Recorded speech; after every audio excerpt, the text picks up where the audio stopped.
Hello, welcome to News Centre. I'm Parikshit Luthra. The Mahindra Group has ramped up its focus on tapping India's electric vehicle market. The auto major has inaugurated a new manufacturing and battery assembling facility at its Chakan plant in Maharashtra. The facility will be part of the group's 16,000 crore rupee investment plan, out of which 4,500 crore rupees has been allocated for EV manufacturing. The company has also announced prices for the top-end Pack 3 variants of its flagship electric SUVs, the XEV 9E and the BE6. The BE6 Pack 3 will cost 26.9 lakh rupees, while the XEV 9E Pack 3 will cost rupees 30.5 lakh rupees. Will this move trigger a price war in the electric vehicle market? I caught up with Vijay Nakra, President of Automotive Business at Mahindra, and began by asking him about the importance of Mahindra and Mahindra's new production line in Chakan for its EV push. Parikshit, this is an all-new state-of-the-art, world-class manufacturing facility, which is built in our Chakan facility. The facility created for the electric origin SUVs are dedicated facilities in terms of the assembly line, the underbody line, a full-fledged battery manufacturing and assembly facility. These are all new, state-of-the-art in terms of the kind of facilities, the technology, the automation that's gone behind creating these electric origin SUVs. Right. I would also like to ask you about your electric vehicle battery manufacturing plant. When you mention battery manufacturing, what exactly is going to be happening here? Is it assembly of battery components with the core cell being imported from abroad? Yeah. So Parikshit, when we talk about battery manufacturing assembly, it actually is the battery manufacturing, which means that the cell is brought into this facility. Everything else to move from the cell to create the complete battery that goes into the vehicle, from cell to module to pack to entire battery, the manufacturing of that, the assembly of that, the testing and validation of that, all of that happens in this facility that we've created for the battery manufacturing here at Chakan. Right. Could you give us a sense that in terms of battery manufacturing and electric car manufacturing, what's going to be the initial capacity here? Well, I think we had already put that out earlier, Parikshit, where we had said that we've set up a facility for the two products that we've launched, the B and XEV 9E. We've set up a capacity of 90,000 vehicles per annum. Okay, and all future electric vehicles will be manufactured here at this Chakan facility only? The first phase, obviously, when we talk about the first 4 products that we are going to bring out to market on the INGLO platform, which is the B6, the XEV 9E. We also spoke about the 7-seater EV, which has been codenamed E8, and the Rally. All of these on the INGLO platform will come out of the Chakan facility. As we scale up, create newer products, brands, and platforms, in due course, we will see from a manufacturing footprint where we will produce those. Right.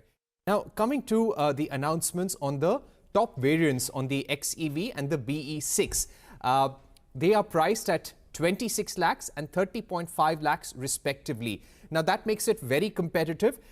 It in a way is in line with the top variants of your XUV 700, the Scorpio N, and at the baseline, they also compete with some of the entry-level models in your portfolio and the top-end variants of some other SUV makers in the market. Give us a sense that for this pricing in the top-end variants, what does a customer really get in terms of experience, in terms of features, differentiation? So, Parikshit, firstly, the endeavor for us from 26-27 November, which is when we unveiled these two brands and products, to now, we've seen the kind of response that we've got from the market has been phenomenal. And the potential customers from various spheres of life, whether they are the heroes in the fields of what they do, be it the sports community, be it professionals, CEOs, entrepreneurs, fashion designers, and the larger mass base of customers who are very excited about the two products that we revealed then, has been an input to us to say, we want the best. If you're bringing global high-tech leading features into the country, then we want to experience it from the beginning. The second input that we got is we were the first to talk about a larger battery pack on our vehicles, which is the 79 kilowatt hour, which takes care of one of the biggest barriers in the category, which is range. And with the 79 kilowatt hour, we'll be able to provide 500 plus kilometers of real world usage of vehicle.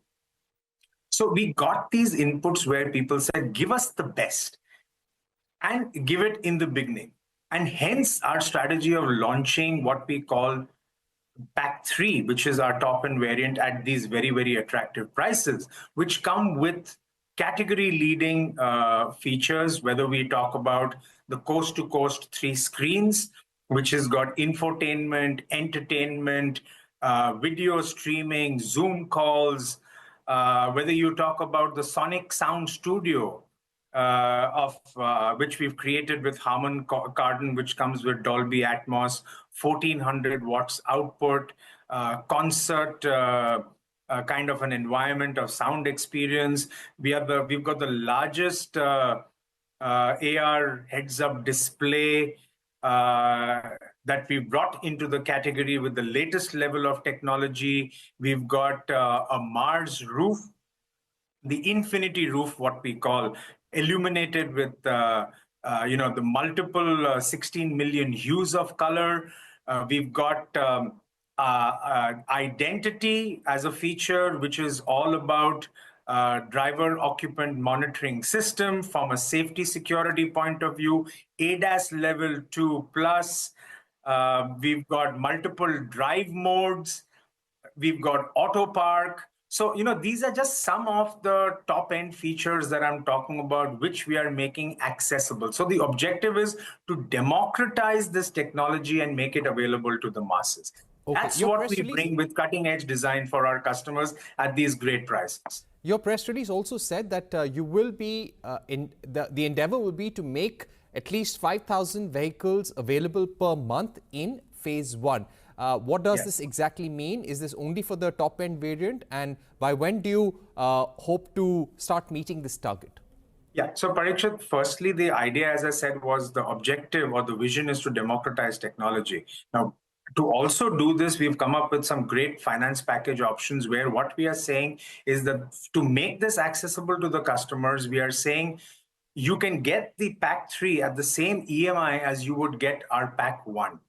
Which is what we had done as an introductory price in November 2024. So now what we are doing with this great price and the attractive finance offering, the goal or the endeavor is market leadership by selling 5,000 units per month of these two brands with Pack 3. And in March, we will talk about when we bring in the remaining packs, when will we open bookings for that? And that obviously will help us to further scale up the volume that we're talking about. And hence we are saying 5,000 volume in phase 1 of the launch. Okay. Now, currently, the customers will only be able to book the Pack 3, which is for 26 lakhs if you go for the BE6 and 30.5 lakhs ex-showroom if you go for the XEV 9e. Now, what about the entry-level variants, which are priced between 19 and 20 lakhs respectively? What about that? Can the customer choose that right now or not yet? Not yet. That's why we are like the whole rationale of what I spoke about in the last 5 minutes was to bring Pack 3 first, which is what we will open the bookings for. We start test drives on 14th of Jan in a phased manner up to 7th of February, where we'll open up test drives across the country. 14th of February, we open bookings. In March, early March is when we start deliveries. Right now, the bookings and deliveries that we're talking about are for Pack 3. Coming back on your point on the introductory price on the launch variants, 18.9 and 21.9, which is what we had announced on 26th of November. The details of when we will open bookings for that, we will announce in March. And when we open bookings for that, we will hold that introductory price for our customers. All right, so you will hold that price at that time. So that is important. What we would also like to ask you is that in terms of more product launches, what more can we expect from Mahindra in this calendar year or in the coming fiscal? Are there more EV launches, or would you be focused on consolidating your position with these two EVs, making sure the experience is up to date?